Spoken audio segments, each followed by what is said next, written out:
put it in and see what happens when the budget rolls down.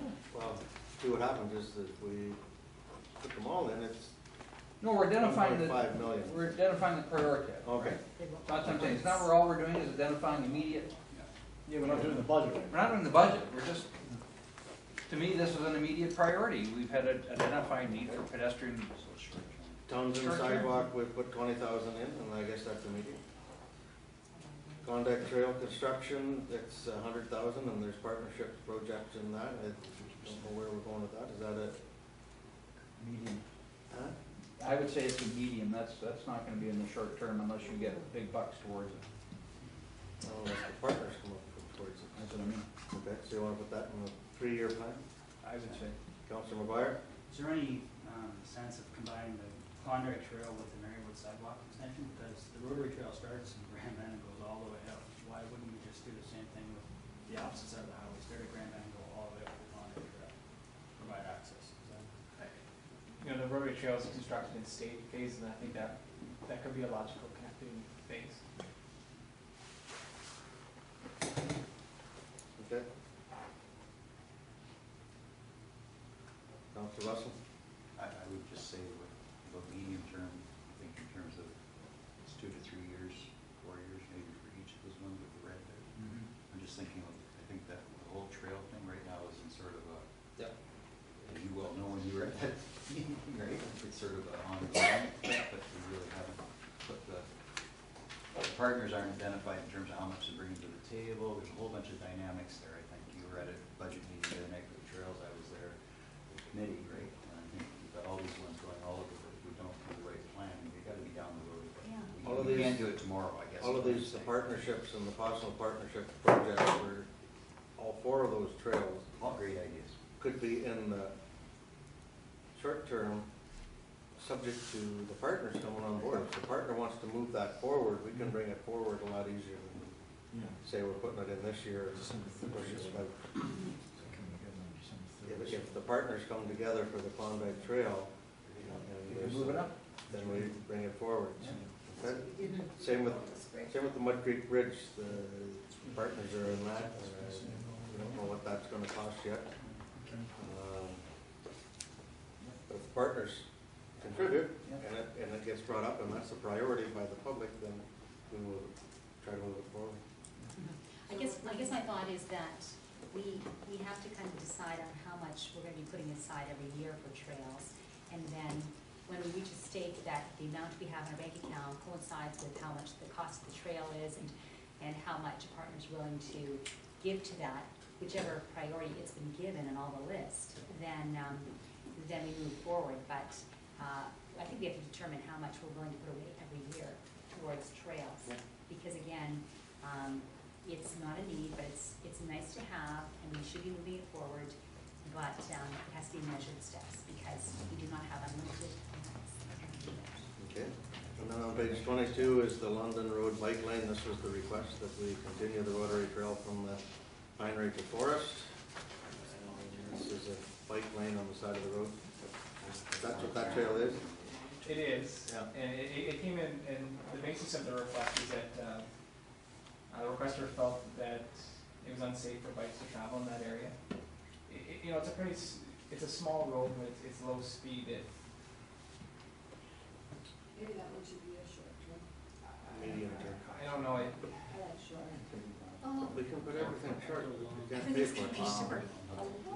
How well is it used? Oh. Do you know the traffic on it? Like I said, it's low speed, and there's part of the problem is that I don't know how to frame this correctly. There's rules of the road that sometimes people forget about, and a bike traveling on a roadway is subject to the same rules and laws as the cars, and they have to respect each other. And you make a conscious choice to bike on the road in this area. I think this one would be a challenge because the road allowance there is it's standard road allowance, but when you actually physically go out and look, it's really tight. And I don't practically know how we can do this properly. All right, put it on long term. Long-term? Personal opinion. Long term. Okay. Road surface treatment, Forest Main Street. This, we talked about this, and it's in our road, road needs study, and I think it's sitting there 5 to 6 years. Yeah. Councillor Underwood? Again, this has to be tied, in my mind, to the replacement of pipes and anything else that needs to be done underneath, and the water lines and stuff, so until that happens. Until that, and the vibration study and the, Well, vibration study and all the rest, yeah, it's important to see if the road's collapsing. If the road's collapsing, that's another story, right? But I mean, if it's, because I mean, that's a pretty big thing. But if it's not, and we have to get a water line in there eventually, when are we looking at the water line? Any idea? Not off the top of my head. No, okay, so whenever we're doing the water line, yeah, it's, we always coordinate those together. So this is the medium. yeah, medium in my mind. Anybody else? Deputy Mayor Dag? Because I know I was just talking with Jeff Wolf about the roads, and I was just saying, well, in his mind, what is the most urgent thing to be done in the municipality? And he was identifying Main Street South as probably the most urgent, because apparently they didn't really, when they were doing the road needs study, they weren't really evaluating the infrastructure beneath. They were just talking about the road quality itself, and the infrastructure is extremely old underneath, Yeah, it right? is. And it's prone, it has perspective problems. That's going to be a really major issue for us, and that's not something that we have to be proactive, I think, and we can't be reactive in something like that. You don't want a whole group of people who depend on this major water line to be without water for an extended time. That really puts us in a very difficult, litigious situation. So yes, it is a longer term on the road needs study, but we have to ramp this up. Well, Because and- we'll have major responsibilities if that breaks. And in fairness, I think we have been very proactive in terms of replacing anything that's been asbestos, concrete, water main. And we have a plan, and this would fit in that plan, but this, being $300,000 here on the roads, once we include all the infrastructure, becomes multi-million-dollar. And that's the I consideration. know it's major, yes, I Yeah, it's realize major, that. and it's in our plan, and again, off the top of my head, I don't have my full capital plan with me to show you when this is going to be done. But I think tying it to the sewer and water infrastructure is very important. Also in that area, we know that there are issues with the road base, so this project becomes very big, very quickly, I think, and in my mind, it's, It's got to be coordinated and be a medium term and coordinated with the line. yeah. Councillor Bonson? Quick question, from an engineering standpoint, if my house is 50 feet from a road, and every time a truck goes by, knickknacks are falling off the shelf, do I have more than a vibration road issue, or have I got structural issues in the house issue? I would Not a fair recommend to question you, to an engineer.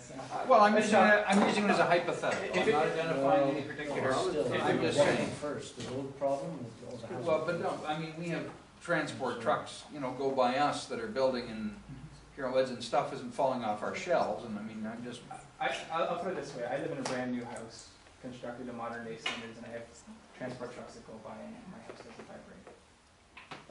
it just, to me, it's a lot of money to put in for a solution that may not, right? Deputy Mayor was next. Yes. Councillor Russell? So I guess my question then is would it not be wise, if it's gonna be a huge cost, like we're talking multi-million, you're saying, to be putting money away now? And we do. And anticipating We that. do, that's why we collect our water reserves. Yes, And typically the way we do this. but we don't have exorbitant amounts in our water reserves, so. But that's what we collect, and we plan our capital plan based on those water reserves, and typically what happens in these projects is the water department bears the brunt of the capital costs, and we plan for the resurfacing of these roads, and we portion out to the business units each year, so that, in this case, if it was 300,000, maybe even, it could be less than that because you're bidding one big job all at once. So this $300,000 that you're bidding just for a mill and pave, then may become $200,000 or $175 because it's part of this grander project. In those years, we don't, correct me if I'm wrong, Janet, I don't think we're not putting away reserves, we fund it all from reserves. We'll be collecting and put away in reserve that year. I think we wait. Let me look at what the plan is. I believe it's a medium term, and then that fits in with the roads need study, and everything all kind of married up very nicely. Do you mind when you do that report showing us what the actual age of everything, all the infrastructure is?